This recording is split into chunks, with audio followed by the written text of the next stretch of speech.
5-time NBA All-Star center out of the University of Kansas. And off we go on this Sunday afternoon. Plus-point scoring game. Went for 49 in the come-behind win in the Mile High City as Embiid slips inside. And Devin has had some big games against Philadelphia, too. Here is Harden as he and Embiid have worked together seamlessly already as Embiid rumbles down the lane. It was Paul trying to set up in the paint to get the charging call.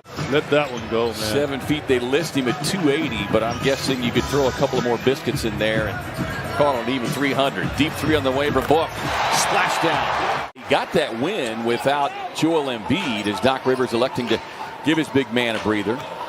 Paul splits the double, drops it off to D.A., who punches the ticket.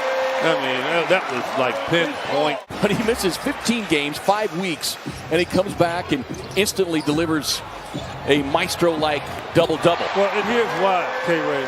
He wasn't rushed back. That was one of the keys, and obviously Harden was not there yet, but that was one of the keys for the Suns in the cover behind is Harris, who has been shooting the three-ball well of late, especially on catch-and-shoot three. He would have been able to get by pretty much anybody in front of him with that left hand. Anybody, and he's trying to draw a foul on Devin as well. Book on the recatch, puts it up and in. And another hot start here from number one. Suns nearly forced a turnover. Thibault trying to save, gets it into the hands of Paul. Suns with numbers, 3-on-1 break. Booker on the scoop and score, giving the and one. Maybe he just forgotten left off recent history. Cam swings it out, open shooter, Booker. Bullseye. Georgie Niang out there on the floor along with Danny Green, Beard. That three rattles up and in from Shake Milton. Have to deal with that. And now he's winning, but it's still an issue. And that's part of the problem. Embiid able to get into the chest of Biyombo and still get the finish. 4-point game here. Book working on Milton. Gets by him. Step back. Hesitation. Raising up. Splash down. He's going to get to the free throw line right away. So it has to be he and Hart. You got to be careful. Yeah. And by the way, Philadelphia, the #1 free throw shooting team in the league. They come in shooting 82%. Got a special elixir there. Something he's done. They've got a healing pool there in Philadelphia, apparently. Maxey on the drive, able to split the two Suns defenders and take it to the cup.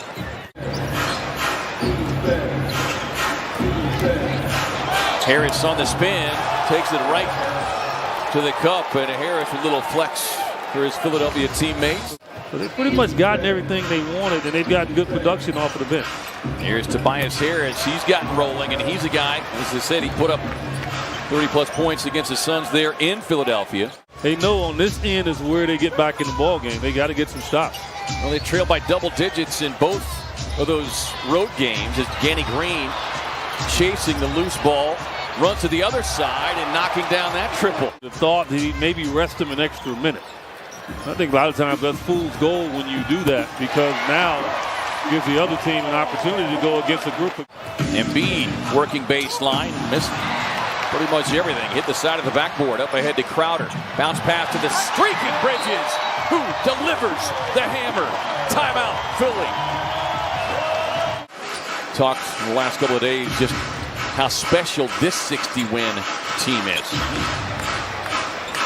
DA calls for it, gets it on the turnaround. Beautiful shot over Harden. 2-point game. He made that unbelievable pass the other night from across the floor, off the backboard into the hands of Bridges.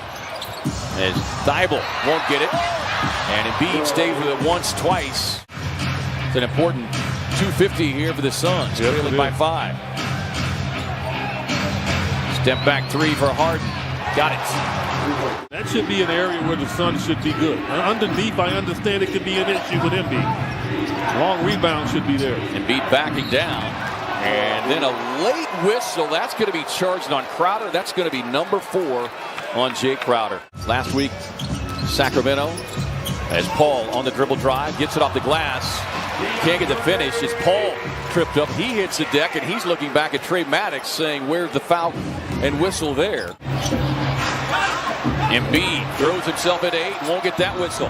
Paul up ahead to Crowder. Sets, fires, connects.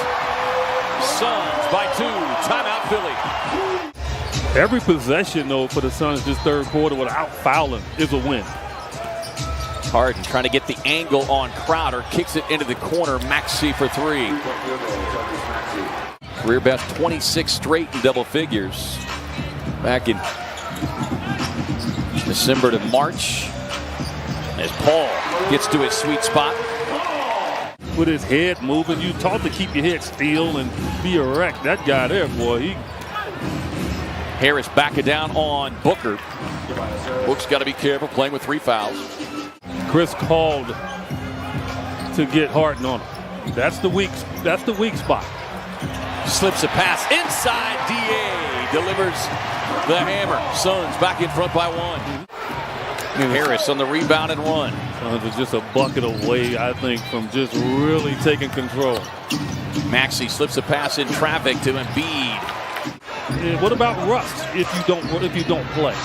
I mean, there's a lot of things that can factor in. Maxey, tough runner there over Paul. Because this is just his second game back. Booker on the drive, long finger roll. That was a beauty. Wow.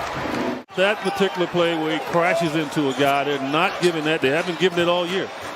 Paul, little show and go. Doc Rivers barking at Scott Foster and Trey Maddox. Booker thought about shooting the 3. Danny Green closing out. Book working the 2-man game with Biyombo. Goes into that little crab dribble. Leans back. Give him the and 1. Paul with a pass inside to Biyombo. Inside, he knows what to do with that. Look at Chris Paul. Now, you're going to tell me Chris Paul did not have a shot? You know JaVale jumped up on that one, though. Yeah, he did. He's a great teammate. He is the leader of the dog pound. Is Georgie Niang able to slip that one up and in? First bucket of the afternoon for Georgie Niang, averaging about 23 minutes per game. Paul with a runner off the glass. Some Sunday afternoon banking for the point guard. The one thing with the trade and what it did is it limited or minimized their bench as Landry Shamet connects on the triple. And I mean, I'm glad he didn't today. That lob a little short from Booker, was looking inside for Ayton. Up ahead to Maxey for 3. It's not easy throwing the ball over the top of Embiid. That's all. Yeah. 3 of 5 from downtown for Book. Harden on the jump stop inside Embiid for the easy finger roll. He's got 31 to go along with his 12 rebounds. Bridges sees it opening. Try to bounce it back through traffic. Harris there for the steal. Up ahead to Maxey. He'll look for the triple again. He'll get the triple. Timeout Phoenix. 3-point game. Bridges with a handoff to Booker. Thought about the 3. Works to his left. Tied up. Just has to lean back. Give him the free throw line extended jumper and give him the and 1. Danny Green again. Back outside to Paul. 3 on the shot clock. DA on the roll. Looked like there was some contact there, but great concentration from the Suns big man. Best clutch team all season long. Paul. Bucket. And just a little glare over to the Philly bench. A 7-0 Phoenix run. August 19th, 2020. The bubble where it all began. Embiid on the back down. It always has to be a surprise against great players that can pass the ball. And that's why it was effective. Paul gets all the way into the paint. He was anticipating a defender that never came. He says, I guess I'll take the bucket. How long? 5 weeks. 5 weeks. 15 games. Bridges with the steal. Keeps the dribble alive. Up ahead to Booker. Finds the trailing Ayton. Near corner 3 on the way from Crowder. Boom! Goes Boss Man 9-9.